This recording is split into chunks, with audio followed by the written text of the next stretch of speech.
ආයුබෝවන් යාළුවනේ මගේ YouTube channel එකට ඔයාලා හැමෝම ආදරයෙන් පිළිගන්නවා.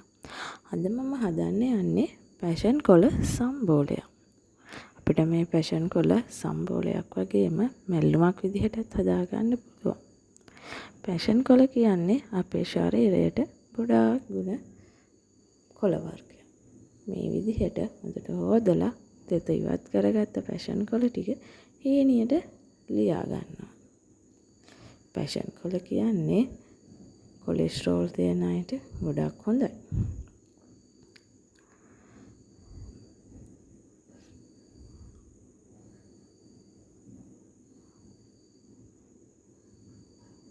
මේ විදිහට හීනියට ලියාගත්ත පැෂන් කොළ ටිකට මම මුලින්ම නම් හිතුවේ මැල්ලුමක් හදන්න. ඒ හින්දා මම සුදු ලුණු ටිකකුත් කපා ගන්න හිතුවා. ඒකට ආයෙ හිතුණා සම්බෝලයක් හදුවනම් හොඳයි. මම කපාගත්ත සුදු ලුණුයි ඒ වගේම මම හීනියට ලුණු ටිකකුයි කපාගෙන මේ කොළ ටිකට එකතු කරගත්තා. එකට තක්කාලි ටිකකුයි උම්බලකඩ ටිකකුයි දාගන්න තියෙනවා නම් ගොඩක් රසවත්.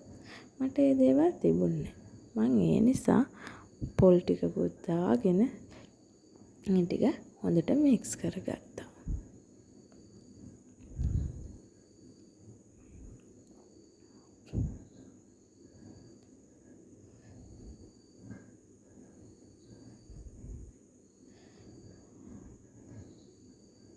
මේ විදිහට මික්ස් කරගත්තු අපේ පැෂන් කොළ සම්බෝලෙට ඔයාගේ රස අනුව ලුණු ටිකකුත් එකතු කරගන්න පුළුවන්. ඒ වගේම මේකට දෙහි ඇඹුල් ටික එකතු කරගත්තාම තවත් රසවත්. දෙහි ඇඹුල් වැඩිපුර දාන තරමට ඔයාගේ සම්බෝලේ තවත් රසවත් වෙනවා.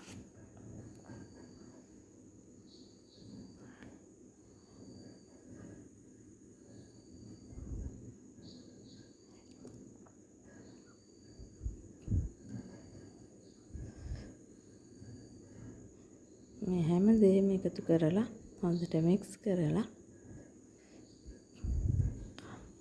හදලා බලන්න කොච්චර රසවත්ද කියලා. ඇත්තටම මම නම් හරිම ආසයි මේ පැෂන් කොළ සම්බෝලෙට. මොකද අපේ ශරීරයට ගොඩාක් හොඳයිනේ.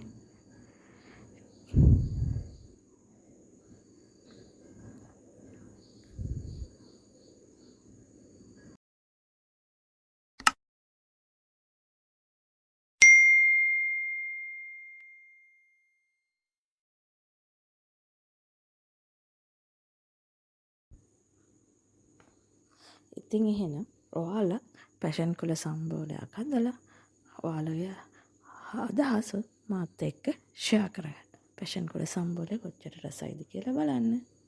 එහෙනම් මාත් එක්ක හිටිය ඔයාලා හැමෝටම ගොඩාක් ස්තුතියි. ගිහින් එන්න තවත් වීඩියෝ එකකින් ආයෙත් හම්බ වෙමු.